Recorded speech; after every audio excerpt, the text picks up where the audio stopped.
Facilitando a Medicina, tudo bom com vocês? Eu sou Cleverson Delvec e a gente vai para mais uma aula do sistema imunológico. Hoje falando no que se refere à fagocitose e também à parte das células NK. Então, se eu te ajudar de alguma forma, deixe seu joinha e se inscreva aí no canal. Para podermos compreender bem esse assunto de fagocitose, devemos entender que os macrófagos e os neutrófilos têm uma função primordial nesse processo, já que eles vão ingerir micro-organismos e vão formar esse processo da fagocitose. Aí você se pergunta, o que seria a fagocitose?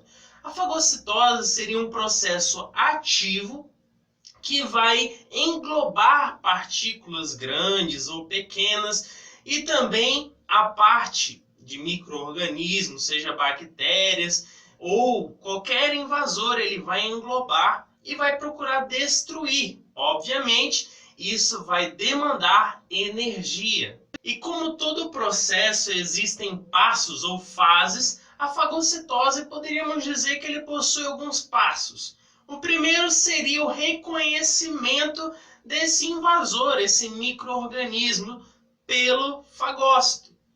E também seria a ativação de receptores. Esses receptores que vão atuar juntamente com o sistema complemento e também alguns anticorpos. E vão formar o processo de opsonização, que seria englobar esse micro-organismos para facilitar a posterior fagocitose e destruição desse invasor. É importante a gente entender que quando esse receptor é ativado, esse citoplasma vai se expandir e vai formar um formato, se assim a gente pode dizer, côncavo, que vai possibilitar o englobamento dessa partícula, formando a vesícula ou o fagossoma.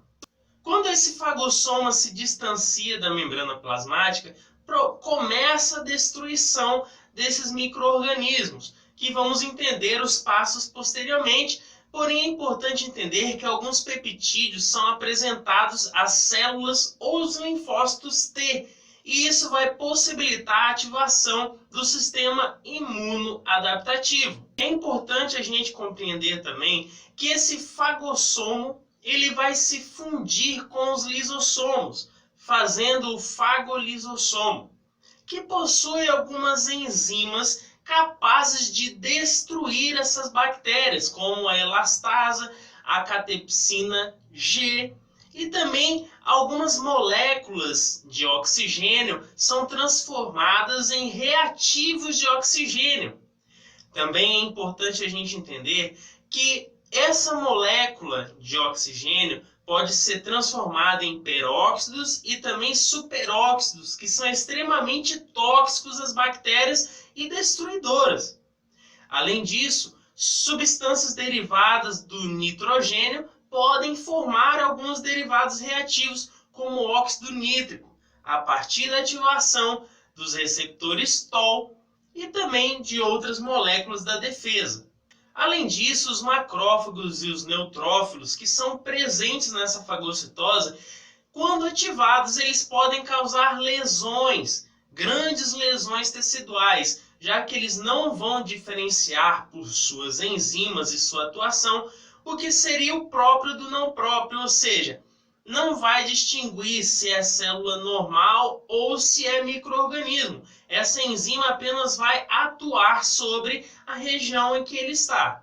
Agora podemos falar um pouquinho sobre as células NK, que já falamos em uns vídeos passados, porém é importante ressaltar que ela é essencial na imunidade inata.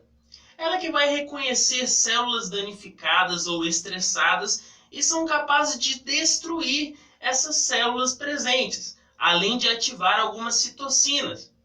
Principalmente, ela vai atuar sobre a interferon gama, que por si ativa os macrófagos que são capazes de destruir micro-organismos. Essas células NK possuem receptores de ativação e de inibição. Claro, existe um controle.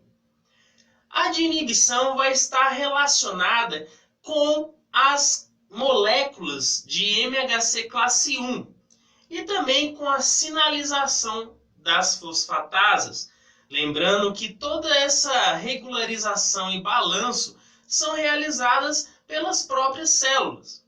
Já a parte da ativação vão estar relacionados com as sinasas. Enquanto a parte da sinalização de inibição é fosfatasa, as sinasas vão estar relacionadas com a sinalização de ativação. Um exemplo que podemos dar sobre essa parte de ativação e inibição é quando ocorre a invasão vírica, ou seja, um vírus adentra em nosso organismo. O que ocorreria? A invasão desse vírus vai diminuir a expressão das moléculas de MHC classe 1. Isso faria com que os fatores de inibição sobre NK diminuíssem, e assim eles seriam ativados e teriam uma maior atuação sobre esses vírus e poderia causar a destruição dos mesmos. Lembrando que as células NK, além da parte das células TCD8, que vamos ver mais à frente, eles possuem alguns grânulos que são capazes de liberar proteínas que são danosas aos micro-organismos, ou seja, são capazes de destruir também outras células estressadas ou células invadidas, se assim a gente pode dizer, por bactérias, vírus e outros tipos mais de invasores. Outra substância importante a se destacar é a perforina.